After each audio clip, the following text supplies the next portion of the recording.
পুরুষ তুমি ধন্য আমাকে কষ্টবতী করে অন্য নারীকে মায়াবতী করে দেওয়ার জন্য। ভুলে যাব সব মায়া, মুছে ফেলবো স্মৃতি। আরে সে তো হলো বহুরূপী, মনে রাখলেই ক্ষতি। অনেক চেষ্টা করেও আজও পাইনি তাহার মন। ভুলতে চেয়েছিলাম তাকে, পাগলাগারদে ভর্তি আছি প্রেমের অপরাধে। কারে ভাবলাম আপন আর কারে দিলাম আমার এই মন। সে তো বুঝলই না তাকে আমার কতটা প্রয়োজন। না বুঝে প্রেমে পড়লাম, সেই প্রেমেই ধ্বংস হলাম। প্রেম সবার জন্য পূর্ণতা নয়, আমার জন্য অভিশাপ। সৃষ্টিকর্তা জানেন বিচ্ছেদের যন্ত্রণা, তাই তিনি প্রেমের সঙ্গে দিয়েছেন মহাপাপ। পাখির যখন চোখ ছিল না, চোখ দিয়েছিলাম তারে। পাখি এখন দুনিয়া দেখা অন্ধ বলে আমারে।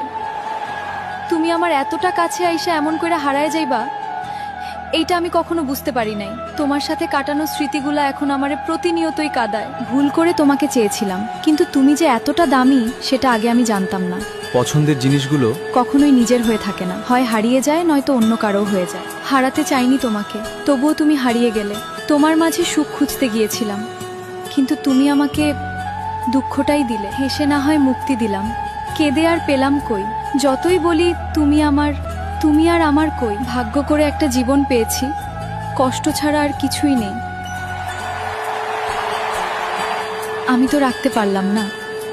যেখানেই থাকো, যার কাছেই থাকো, নিজেকে হাসি খুশি রেখো। দেখেছি হাজারো তারা, ভালোবাসা এক আজব জিনিস। তুমি আমার ভয়ঙ্কর তার মায়া। যখন পাখি একলা ছিল, সঙ্গ দিলাম তাহারে। এখন অনেক সঙ্গী হয়েছে, একলা রেখে আমারে। কিছু মানুষ কল্পনাতেই মানায়, কারণ বাস্তবে পাওয়ার মতো যে আমার কপালটাই নাই। পৃথিবীতে সবচেয়ে বড় বেইমান হলো নিজের মন, যেটা নিজের হয়েও অন্যের জন্য কাঁদে। তুমি তো কথা না বলে থাকতে পারো, আমি কেন পারি না? আমার কেন কষ্ট হয়? সেদিন পরিচয়টা না হলেই ভালো হতো। তাহলে আজকে এত কাঁদতে হতো না। আমায় ক্ষমা করে দিও। হয়তো আমার সাথে পরিচয় না হলে তোমার জীবনটা আরো সুন্দরভাবে কাটতো। আরে আমি তো তাকেও ছেড়ে দিয়েছি।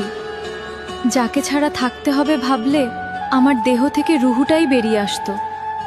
শেষ অভিমানে মৃত্যু হবে, তবু আর কোনোদিন কথা হবে না। একটা সময় যে মানুষটার সাথে রাতের পর রাত জেগে কথা হতো, সেই মানুষটাও সুন্দর করে যত্ন সহকারে এই কলিজায় আঘাত করলো। মরার জন্য বিষ লাগে না, একজনের মায়ায় পড়ে দেখো, তার অভাবেই মারা যাবে। যখন বুঝতে পারলাম মুখ দিয়ে বুকের ব্যথা প্রকাশ করা যায় না, তখন থেকে চুপ হয়ে গেছি। কারণ মুখের কথা